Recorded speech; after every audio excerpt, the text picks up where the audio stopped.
Here we're going to run through all mounts added during ShadowBringers and where they came from, 61 mounts total.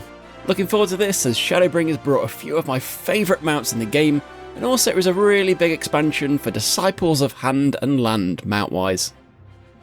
We'll categorise each set of mounts by where they're earned from, and to kick things off we're going to go with ShadowBringers open exploration content, the Bosnia Southern Front, which added 6 new mounts to the game in ShadowBringers. First up, Construct 14, which is brought with clusters dropped from mobs within the Bosnia Southern Front content. Second, Gabriel A, found in Southern Front lockboxes. Third, Gabriel Mark III, which is dropped from the final boss in the normal mode of Delebrium Reginae, which is the 24-man instance added in the second round of Bosnia Southern Front content. Fourth, one of my favourite mounts in the game, which is Cerberus. This is an achievement mount from completing the Savage version of the Delebrium Reginae Bosnia instance. FYI, don't let the Savage name put you off. At this point at least, it's definitely not comparable to kind of Savage 8-man raid difficulty, and it's fairly straightforward via Discord groups available, set up to expertly guide newbies through. Fifth is the Deinonychus mount, which is dropped from the final boss in the Dalradia, which is the 48-man instance that spawns in Zadna, the last zone from the Bosnia content. Sixth, and finally from Bosnia, is the Ayakil mount, which is an achievement for collecting all the field records within the Bosnia Southern Front areas. Next is those mounts added via crafting and gathering, of which there was a whopping 11 mounts, only equalled unfortunately by the amount of mounts added to the cash shop, with most of these mounts being added via content related to the Firmament, aka the Ishgardian Restoration. First up, Ufiti, which is brought with Skybuilder's scripts, which are earned via crafting and gathering activities within the Firmament in Ishgard. Second, the Darmel mount, earned via the Kupo of Fortune minigame, which if you're not aware is essentially a scratch card type minigame also available in the Firmament. Third, the Albino Caracal, another mount brought with Skybuilder's scripts.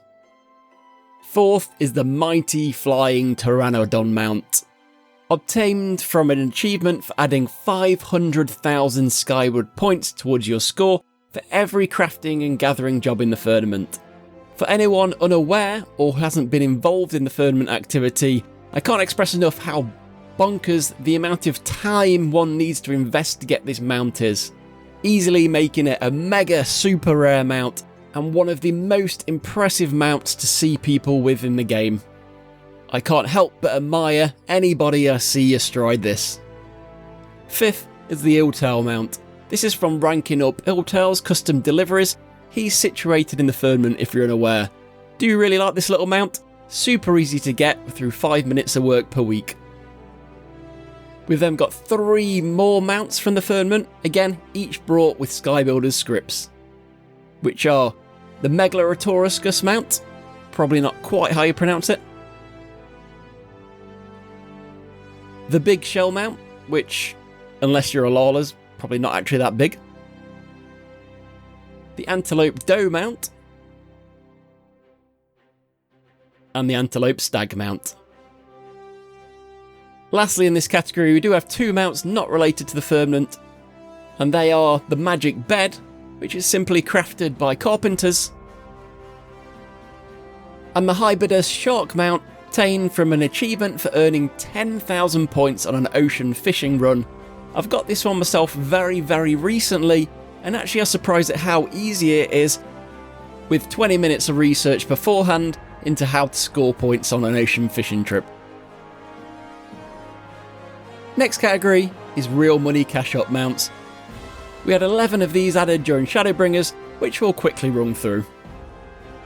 First up, the Granny mount. This one is slightly different to the rest because this is part of the ShadowBringers Collector's Edition.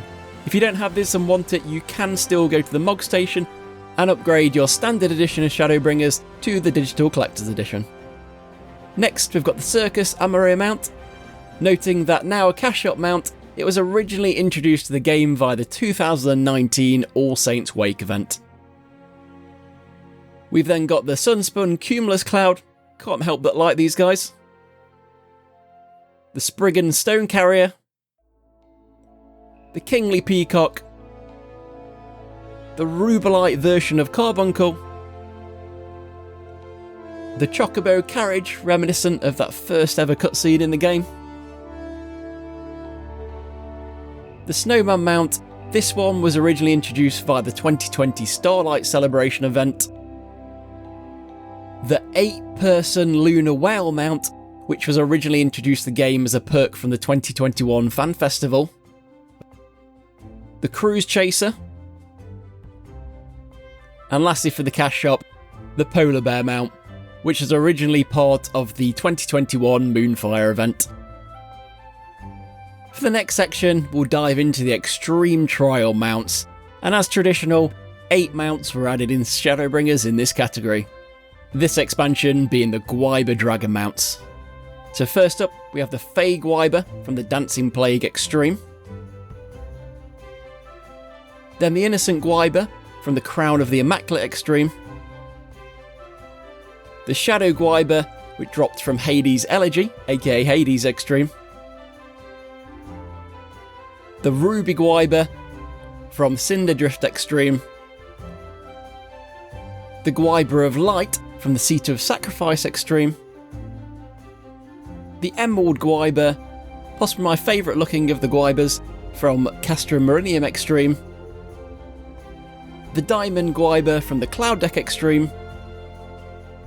And then finally, we have, in my humble opinion, one of the best looking mounts of the game, which is the Landerwaffe mount, which is obtained from a simple side quest, unlocked after obtaining all of the other 7 mounts.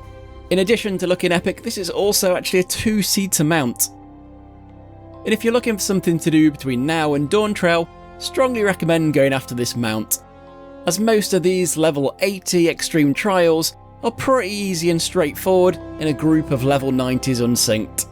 I'll link to my quick 10-minute guide in the description, going through every one of the extreme trials, covering the couple of mechanics for each fight, which is still important to understand.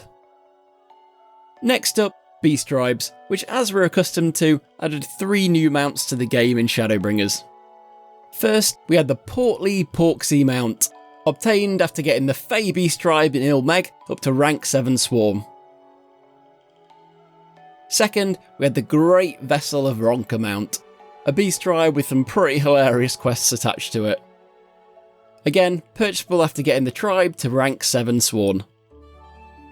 Lastly in this category was the very funny Rolling Tankard, obtained after getting the dwarves near the Ostal Imperative to rank 7 Sworn. Next, we'll cover a very nice mount added to the Blue Mage side of things, aka the Morble mount. This is obtained from the achievement True Blue, which requires you to defeat a specific selection of a Realm Reborn and Heavensward Savage raids as a full party of Blue Mage. Next up, we had a single mount added to Shadowbringers via Fates, and this time that was the Iron Frog Mover mount. This is brought with 12 formidable cogs, which were dropped by the fate, a finale most formidable, which pops up in Clusa. Next category, Faux Hollows and Wondrous Tales, for which there were 2 mounts added in Shadowbringers. Firstly, the Insicitus mount.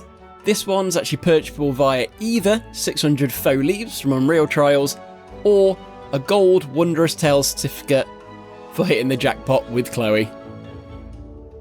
Secondly was the Construct 6S mount, with this one actually only being available via the Unreal Trials / Faux Hollows content. Next, we had 2 new Gil mounts added to the game. First of which was the Gilded Mikoshoki mount, which is brought in Mordona with 50 million Gil. And second, the Resplendent Vessel of Ronka mount, brought in Yulmore this time with 25 million Gil. Next up, a nice little bonus mount for levelling within Shadowbringers, and that is the Amaro mount. And this is actually obtained via achievement for getting all battle jobs, apart from Sage and Reaper, to level 80. Defo have a soft spot for this mount. Next category, Savage Raids. And as usual, we had 3 mounts added to the game. First up, earned via your encounter with Titan in Eden Savage Round 4, is the Sky Slipper mount. This was the first Savage mount I ever got, and I have to say, I'm not a huge fan of it. Things did vastly improve in this tier though, so from ES8 we had the Ramu mount,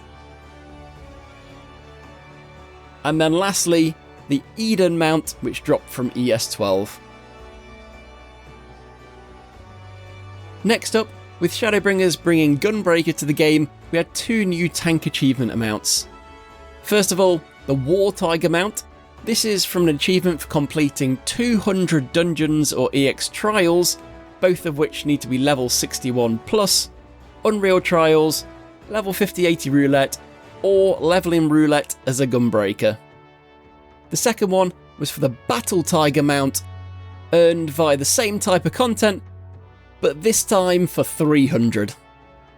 It's worth noting, in what seems like a slight oversight from the developers, given the purpose of these rewards is to encourage tanks into duty finder groups, is that you can actually do these solo unsynced. So you can actually spam, for example, the level 61 dungeon solo unsynced. Next up, 2 mounts added via the hunt. The first is one of those very special mega super rare mounts, and that's the Triceratops. An achievement mount for killing a humongous 2000 A ranks and an actually even more impressive 1000 S ranks in ShadowBringers areas.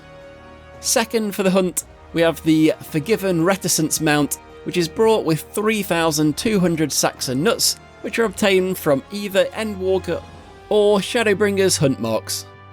Next, we have a mount which is possibly my favourite mount in the game, though I'll have to explain a little because it's not necessarily the look of the mount, and that is the Magic Card, obtained from an achievement for collecting 312 Triple Triad cards, and more specifically, those cards actually numbered in the game as 1 to 312. Now, I do love the look of this mount, but it's actually the journey I went on to obtain this mount which makes it very, very special to me.